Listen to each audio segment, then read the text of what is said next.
UltraTech ప్రమాదంలో 50% కాలిపోయిన కుటుంబాల వారికి కూడా ₹1,00,00,000 నష్టం పరిహారం ఇవ్వాలి. దోనేపూడి శంకర్. ఎన్టీఆర్ జిల్లా జగ్గయ్యపేట నియోజకవర్గం జగ్గయ్యపేట మండలం బోదవాడ గ్రామం అల్ట్రాటెక్ సిమెంట్ కర్మాగారంలో ప్రమాదం ఘటనలో క్షతగాత్రుల కుటుంబాలను సిపిఐ ఎన్టీఆర్ జిల్లా కార్యదర్శి దోనేపూడి శంకర్ బృందం ఇంటింటికి వెళ్లి పరామర్శించారు. ఈ సందర్భంగా వారు మాట్లాడుతూ అల్ట్రాటెక్ సిమెంట్ కర్మాగారంలో బాయిలర్ పేలి 16 మంది కార్మికులకు ప్రమాదం జరిగింది. ఈ ఘటనలో ఆవుల వెంకటేష్ మృతి చెందారని, 6గురు 50% పైబడి శరీరం కాలి ప్రమాదపు అంచులలో చికిత్స తీసుకుంటున్నారని వారు అన్నారు. ఇప్పటికే అల్ట్రాటెక్ సిమెంట్ కర్మాగారంలో మృతుని కుటుంబానికి ₹50 లక్షల, 50% పైబడి కాలిపోయిన వారికి ₹25 లక్షల, మిగిలిన క్షతగాత్రులకు ₹5 లక్షల నష్టపరిహారం అందించడానికి సిద్ధపడిందని ఆయన అన్నారు. కానీ రాష్ట్ర ప్రభుత్వం మాత్రం మరణించిన కుటుంబానికి 50% కాలిపోయిన వారికి కానీ, కండ్లు పోయిన వారికి కానీ, ప్రమాదంలోని క్షతగాత్రులకు ఏ ఒక్క రూపాయి నష్టపరిహారం ప్రకటించకపోవడం బాధాకరమని ఆయన అన్నారు. కానీ రాష్ట్ర ప్రభుత్వం భారీ పరిశ్రమల కర్మాగారాలలో పర్యవేక్షణ లోపభూయిష్టంగా ఉందని, అధికారులు మామూళ్ల మత్తులో జోగడమే ఈ ప్రమాదానికి కారణమని ఆయన అన్నారు. అల్ట్రాటెక్ సిమెంట్ కర్మాగారంలో పనిచేస్తున్న కార్మికులకు యాజమాన్యం సేఫ్టీని అందించకపోవడంతోనే ఈ ప్రమాద ఘటనకు కారణమని ఆయన అన్నారు. దీనికి సంబంధిత కర్మాగారాలు, పొల్యూషన్ కంట్రోల్ శాఖల అధికారులపై కఠిన చర్యలు తీసుకోవాలని ప్రభుత్వానికి కోరారు. ఇప్పటికే ప్రత్యేక శ్రద్ధతో జిల్లా కలెక్టర్ ఉన్నప్పటికీ ఘటన జరిగి 3 రోజులు దాటుతున్న సంబంధిత శాఖ అధికారులు మాత్రం అల్ట్రాటెక్ సిమెంట్ కర్మాగారం సంఘటనను విచారించి వాస్తవాలను అధికారికంగా చెప్పాల్సి ఉంది. పోయి ఆ విషయాన్ని గాలికి వదిలేసి ఇతర వాటిపై విచారించడం అంటే సమస్యను అధికారులు ఏ విధంగా పక్కదారి పట్టిస్తున్నారో అర్థమవుతుంది.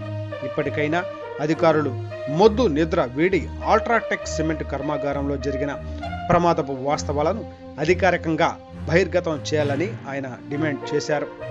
మరణించిన ఆవుల వెంకటేష్ కుటుంబానికి రాష్ట్ర ప్రభుత్వం కూడా ₹50 లక్షల ఎక్స్ గ్రేషియా ఇవ్వాలని, 50% పైబడి కాలిపోయిన ప్రమాదంలో కళ్ళు, అంగవైకల్యానికి గురైన బాధితులకు అల్ట్రాటెక్ సిమెంట్ కర్మాగారం ₹50 లక్షలు, రాష్ట్ర ప్రభుత్వం ₹50 లక్షల, మిగిలిన బాధితులకు యాజమాన్యం ₹25 లక్షలు, ప్రభుత్వం ₹25 లక్షల ఎక్స్ గ్రేషియా ఇవ్వాలని, వారి కుటుంబంలో రెగ్యులర్ పోస్టులను కర్మాగారం ఇవ్వాలని వారు ప్రభుత్వాన్ని డిమాండ్ చేశారు.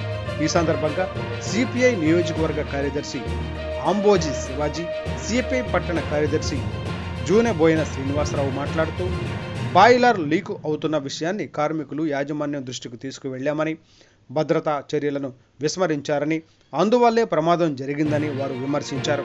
దీనికి ప్రభుత్వమే పూర్తి బాధ్యత వహించాలని వారు అన్నారు. ఈరోజు భారత కమ్యూనిస్టు పార్టీ ఆధ్వర్యంలో మరి జిల్లా సెక్రటరీ గారు కామ్రేడ్ దోనేపూడి శంకర్ గారు ఆధ్వర్యంలో, నియోజకవర్గ కార్యదర్శి అంబోజి శివాజీ గారు పట్టణ కార్యదర్శి ఆధ్వర్యంలో ఈ యొక్క ఫ్యాక్టరీని స్థితిగతులను పరిశీలించడానికి మేము వచ్చాం. గ్రామంలో కూడా క్షతగాత్రుల యొక్క కుటుంబాలను పరామర్శించాం. ముఖ్యంగా మేము గమనించింది ఏంటంటే, ఇక్కడికి ఫ్యాక్టరీకి భౌతికంగా అక్కడ ఏం జరిగిందనే విషయాన్ని పరిశీలించడానికి వచ్చినటువంటి ఈ యొక్క సిపిఐ బృందాన్ని మరి యాజమాన్యం యొక్క ఒత్తిడి మేరకు పోలీసు వారు ఇక్కడ గేటు దగ్గర నిలవేయటం అనేది ఇది అప్రజాస్వామికం. దీన్ని మేము భారత కమ్యూనిస్ట్ పార్టీగా ఖండిస్తా ఉన్నాం. ఫ్యాక్టరీ యాజమాన్యానికి మేము ముక్కుసూటిగా అడుగుతున్నాం, మీకు దాపరికం ఏంటి? ఇంతవరకు కూడా ఫ్యాక్టరీలో జరిగినటువంటి ప్రమాదానికి ఎలాంటి నివేదిక రాలేదు. ప్రభుత్వ పరంగా ఫలానా పరంగా ప్రమాదం జరిగింది, దీనికి బాధ్యులైనటువంటి ఫ్యాక్టరీ యాజమాన్యం మీద చర్య తీసుకోవడం కానీ, అధికారుల యొక్క లోపాన్ని గమనించడం కానీ ఇంతవరకు ప్రభుత్వం చేయలేదు. నెంబర్ 1. నెంబర్ 2కి వచ్చేసరికి ప్రభుత్వ పరంగా కంటి తుడుపు చర్యలు తప్ప ప్రభుత్వ పరంగా ఈరోజు మరణించిన వ్యక్తికి, తీవ్రంగా గాయపడ్డ వ్యక్తికి, పాక్షికంగా గాయపడ్డ వ్యక్తికి ప్రభుత్వ పరంగా ఎంత నష్టపరిహారం వచ్చింది అని చెప్పేసి ప్రభుత్వం కూడా ఇంతవరకు ప్రకటన చేయలేదు. కంటి తుడుపు చర్యగా రావటం, పరామర్శలు చేయటం, ఏమాత్రం ప్రభుత్వం నుంచి ఇబ్బందులు ఎదుర్కొన్న వ్యక్తులకి ఏం సాయం చేస్తామనేది కూడా ఎటువంటి నిర్ధారణ చేయలేదు. ఫ్యాక్టరీ యాజమాన్యం వచ్చేసరికి స్థానికులకి కాంట్రాక్ట్ కింద పనిచేస్తామని చెప్పి స్థానికులు మొత్తాన్ని కాంట్రాక్టు లేబర్గా పరిగణిస్తున్నారు. ఏమాత్రం ప్రశ్నించినా కూడా మీరు పర్మనెంట్ కార్మికులు కాదు, మీకు ఎలాంటి నష్టపరిహారం రాదు అని చెప్పేసి మొక్కుబడి మరి చెప్తా ఉన్నారు. ఈ ప్రజలు మేము గమనించాం. ఊళ్ళో ఈ దుమ్ము ధూళి ఈ కాలుష్యం మొత్తం అనుభవించేది ఇక్కడ బోదాడి గ్రామస్తులు. ఇక్కడున్న హాస్పిటల్లోకి ట్రీట్మెంట్కి వెళ్తే మీరు దీంట్లో వర్కరా, దీంట్లో లేబరా, మీరు పనిచేస్తేనే, మీ కుటుంబ సభ్యులు పనిచేస్తేనే మీకు జబ్బు చూస్తామనేటటువంటి నికృష్టమైన పరిస్థితి ఉంది.